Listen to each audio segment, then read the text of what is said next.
Yesterday, Canadian officials and veterans gathered in Normandy to mark the 80th anniversary of D-Day. On Friday, today, U.S. President Joe Biden used that same background to present a case for democracy.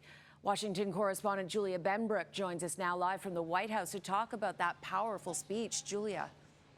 Well, President Joe Biden spoke at the same location where Ronald Reagan delivered one of his most powerful presidential speeches on the 40th anniversary of D-Day. Now Biden is marking the 80th anniversary and making the connection between the threats to democracy and freedom then and the threats to democracy and freedom today.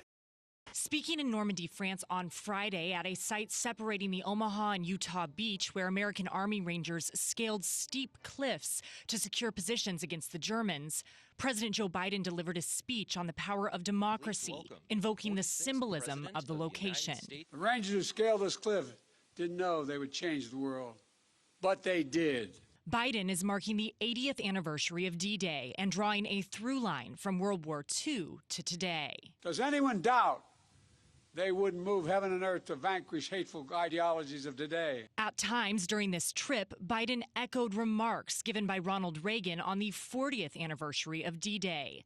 The Republican president warned against isolationism in the face of tyranny. We've learned that isolationism never was and never will be an acceptable response to tyrannical governments with an expansionist intent. Isolationism was not the answer 80 years ago, and is not the answer today. This trip comes as Biden faces dual international crises.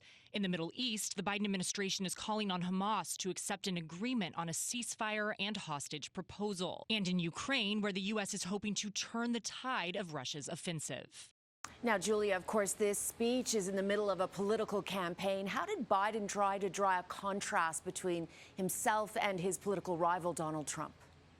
Well, he did not mention Trump by name during the 15-minute speech, but it was clear that the speech was designed to draw contrast with his political rival.